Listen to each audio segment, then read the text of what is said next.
Assalamualaikum dan selamat sejahtera semua. Nama saya Syah, member panggil Wak sebab kadang-kadang saya suka cakap Jawa. Walaupun sebenarnya saya pun tak faham apa yang saya cakap.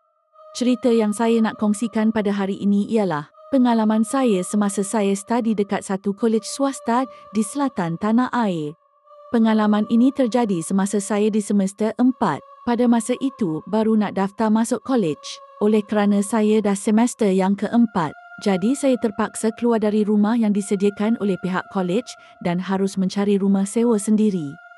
Jadi saya berpakat dengan member-member rapat untuk cari rumah berdekatan dengan kolej.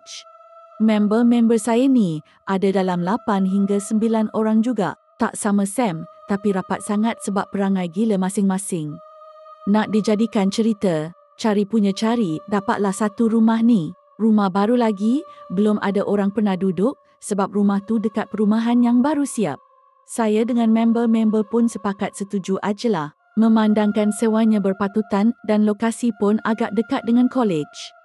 Pada hari pertama daftar masuk, yang datang hanya saya dengan 2 orang lagi member, Ash dan Kudin. Yang lain, semua bajet-bajet senior nak datang daftar lambat-lambat. Selepas selesai pendaftaran, kami bertiga dengan jayanya merasmikan rumah sewa baru kami. Rumah cantik, dapat pula corner lot, memang rasa sangat luas dan selesa. Rumah kami ini paling hujung, kiranya selepas rumah kami sudah kawasan hutan yang dibatasi dengan pagar. Perumahan kami ini kalau tak silap saya pada masa itu, baru ada 4 hingga 5 buah rumah sahaja yang ada orang duduk, yang lain masih kosong. Maklumlah, kawasan perumahan barulah katakan. Jadi, dalam barisan rumah saya memang kosong, yang ada penghuni pun di sebelah depan sana. Selepas selesai kemas-kemas barang masuk rumah, Ash keluar nak pergi rumah sepupu dia. Dia cakap mungkin malam ini dia tak balik rumah. Maka tinggallah saya dengan Kudin malam itu dekat rumah berdua sahaja. Malam tu selepas makan dan selesai apa-apa yang patut, saya dengan Kudin layan movie dekat laptop masing-masing dekat ruang tamu. Kami masing-masing memakai headphone. Tengah syok-syok layan, tiba-tiba saya dengar bunyi macam orang terajang pintu grill rumah kami. Volume headphone hampir ke maksimum, tapi masih boleh dengar bunyi grill macam kena terajang. Kuat pula tu. Mungkin sebab saya duduk paling dekat dengan pintu depan. Saya macam terkejut lah. Siapa pula yang nak terajang grill malam-malam buta ni? Ingatkan saya seorang sahaja yang dengar. Kudin pun perasan sekali sebab lepas saya tengok pintu, saya tengok Kudin.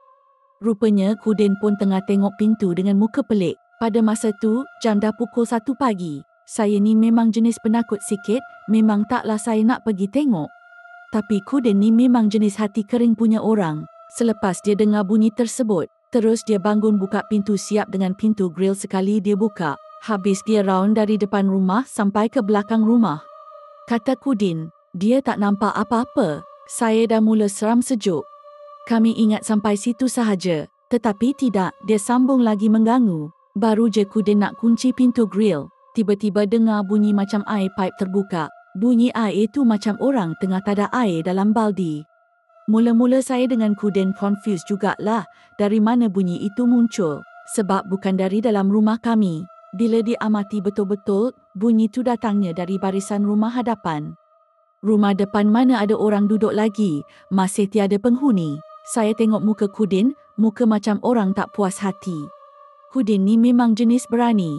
Tapi bukan berani yang kosong-kosong, tapi berani yang ada ilmu di dada. Jadi Kudin bercadang nak pergi periksa rumah depan kami ini.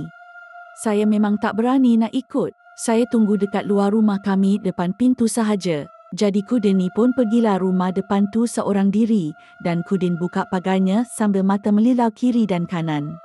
Sampai depan pintu grill rumah itu, Kudin jerit dekat saya. Dia cakap dia nak masuk tutup air kat dalam sebab dia cakap memang bunyi tu datang dari dalam rumah tu.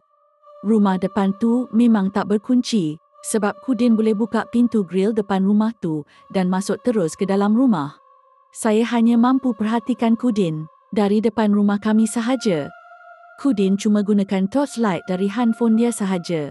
Nampak lampu handphonenya melilau di dalam rumah dari satu sudut ke satu sudut yang lain. Lebih kurang dalam 5 minit, bunyi air tadi tidak lagi kedengaran. Kudin pun keluar dari rumah depan tu persis macam hero Tamil yang baru mengalahkan 100 musuh. Dengan muka yang steady dan berlagak macho, dia tutup balik semua pintu dan balik ke rumah kami semula. Lepas tu, Kudin pun cerita, bunyi air yang kita dengar tadi tu bunyi air paip terbuka dalam bilik air master bedroom. Tengah sedap sembang-sembang depan rumah tu, saya macam mana entah, boleh rasa nak tengok sangat tingkap rumah depan tu. Dalam sama-sama dibantu dengan cahaya lampu jalan, saya ternampak ada satu susuk tubuh berdiri di dalam rumah itu dan memandang ke arah kami. Saya punya terkejut, rasa macam hilang sekejap darah dekat muka saya. Kudin perasan muka saya dah berubah, terus ajak saya masuk ke rumah kami.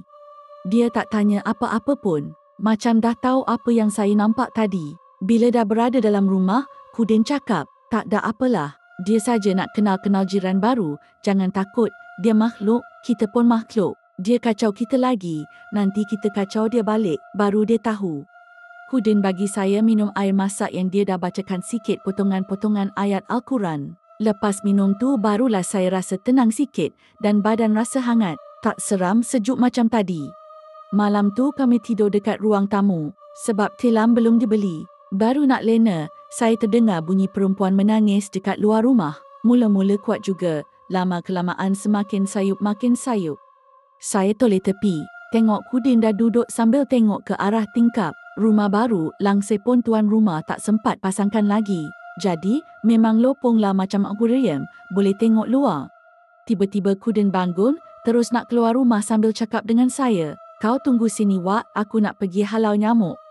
Tak berani saya nak tinggal sorang-sorang dalam rumah lepas dengar macam tu. Jadi, saya pun ikutlah Kudin keluar rumah.